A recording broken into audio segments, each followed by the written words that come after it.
Here's something nobody talks about enough. Most managers were never actually taught how to lead. They were great at their job, so they got promoted. And then one day they're responsible for 10, 15, 20 people, and nobody handed them a playbook. Nobody told them how to have hard conversations, how to build trust at scale, or how to create a team culture that doesn't fall apart when things get difficult. And that gap between being a high performer and a high-performing leader, that's what I want to talk about today. Because I've seen it play out in contact centers and military units and bank branch operations, and the pattern is always the same. And the fix is also always the same. Clarity, coaching, culture. Let's get into it. Well, welcome back. If you're new here, I'm Matthew Harvey, and I've spent over 8 years leading in different environments from contact centers and member experience operations and financial services, and 7 years serving in the Ohio Army National Guard. I lead a team inside of one of the largest credit unions in the country, and I make content about what it actually takes to build high-performing teams in the real world. Today's topic is one I could talk about for hours, so I'm going to try to be disciplined in how we go through this. But the topic today is the blueprint for modern leadership: clarity, coaching, and culture.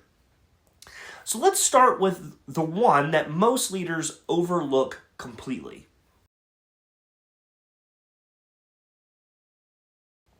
Clarity. Clarity, not just knowing what the job is, true operational clarity, the kind where every single person on your team can answer 3 questions without hesitation. Number 1, what is expected of me? Number 2, how is my performance being measured? And number 3, how does my work connect to the bigger mission? If your team can't answer all 3, you don't have a performance problem. You have a clarity problem. And I'll tell you, this was one of the first things I had to fix when I stepped into my current role. We had talented people on the floor who were working hard but weren't working aligned with where the performance should be. They didn't have a clear picture of what excellent looked like. So I built one. We created a centralized performance tracking system that every agent and every manager could see and understand and act on. Not to punish people, not to micromanage, but to give people a mirror to say, here's where you are, here's where you're trying to go, and here's how we get there together. Clarity is a form of respect. When you're unclear with your team, when expectations are vague, when feedback is inconsistent, when people don't know how they're being evaluated, you create anxiety. And anxious teams don't perform. They survive, but they don't perform. So if you're a leader watching this, here's your homework. Ask yourself this question: can every person on your team tell you right now what success looks like in their role? Not in general, but specifically, measurably. If they can't, then that's on us as leaders, not on them. Clarity starts with the leader.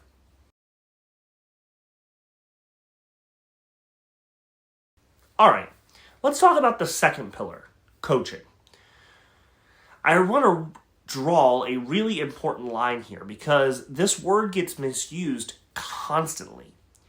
Managing performance is backward looking. It's transactional. It says, here's what the data says about what you did last week.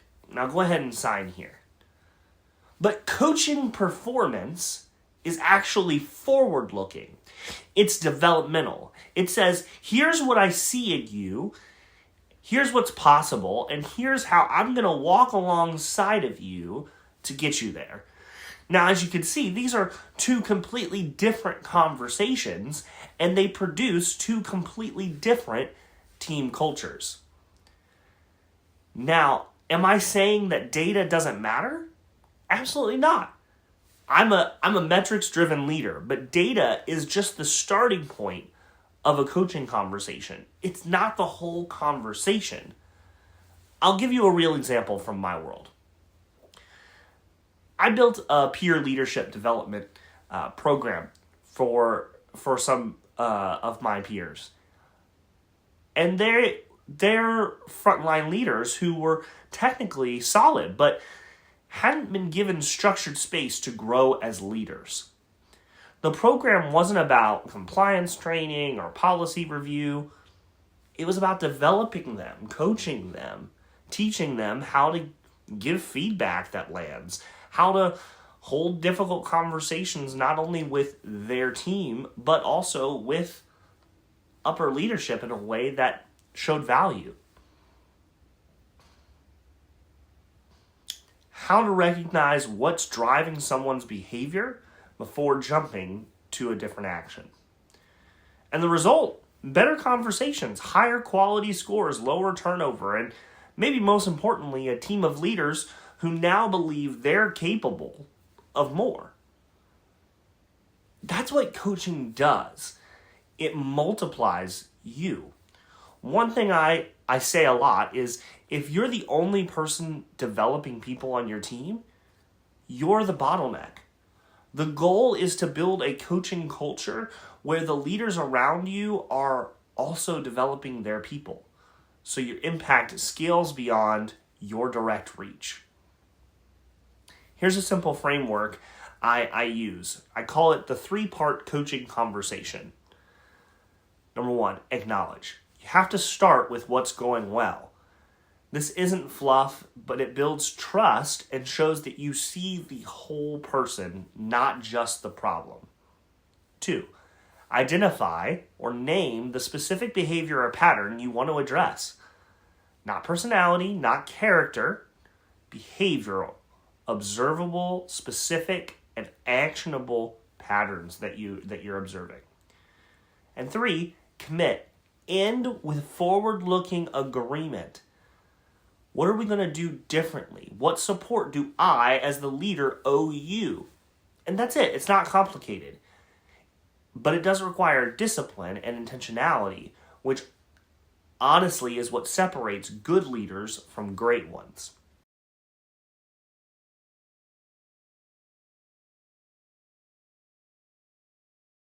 Our last pillar is the pillar of culture. That's the third one. This is the one that holds everything else together. And let me say this clearly. Culture is not a vibe. It's not a values poster in the break room. It's not a team pizza party. Culture is what your team does when you're not watching. It's the standard they hold each other to. It's the way a tenured agent treats a new hire on day 2. It's whether people speak up in meetings or stay quiet because they don't feel safe. It's whether people are proud to say that they work here or just say they work here. Culture is built either intentionally or by accident. And as leaders, we don't get to opt out. Every decision we make, every behavior we tolerate, every conversation we have or don't have is a deposit or a withdrawal from the culture that we are building. My military background shaped how I think about this, and it shaped it deeply. In the Army, you learn very quickly the culture is what holds a unit together under pressure. It's not the environment, it's not training alone, it's whether the person next to you can trust you, whether they believe you'll show up when it counts, whether the mission is bigger than any one individual. that translates directly into the contact center, into a branch, into any team environment. Psychological safety is the foundation. If your people are afraid to make mistakes, afraid to ask questions, afraid to flag problems, your culture is costing you performance every single day. Because instead of surfacing issues early, people hide them. And small problems then become big ones. Here's how I've tried to build intentional culture on my team. Consistency over intensity. Culture isn't built in a single all-hands meeting or a one-time training. It's built in the 100 small moments. How you respond when someone makes an error. How you recognize a win. How you show up on a hard day. So the answer is to model what you expect. I don't ask anything of my team I'm not willing to do myself.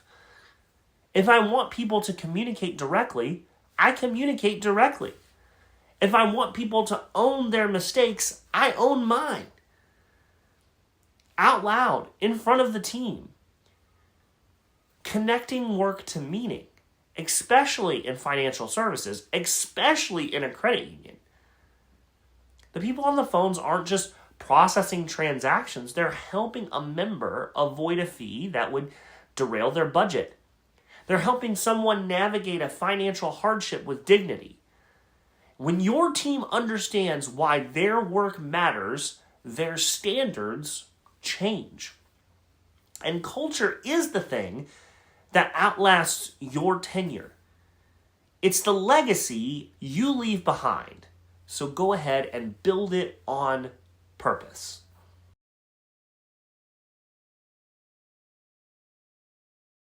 So, clarity, coaching, culture.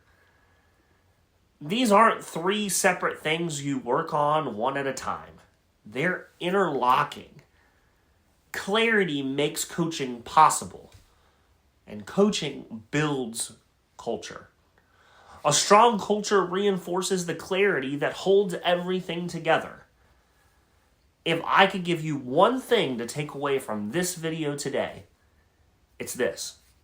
High-performing teams are built intentionally. They don't happen by luck. They happen because a leader decided on purpose to build something worth being a part of. That is the blueprint. Now, I want to hear from you. Drop a comment below which of the three, clarity, coaching, or culture, is the biggest gap on your team right now. I'll read every comment, and if enough of you weigh in on one that'll become the next video. If this was valuable for you, share it with a leader in your life who needs it. And if you haven't already subscribed, don't be afraid to click that subscribe button. I put out content every week designed to help leaders like you build teams that actually perform. I'll see you in the next one. Oh, one more thing. If you're a contact center leader, a credit union professional, or someone working in financial services trying to level up your leadership game, then this is the channel for you. Specifically, this content. I wish this existed when I was coming up, so stick around. There's a lot more coming.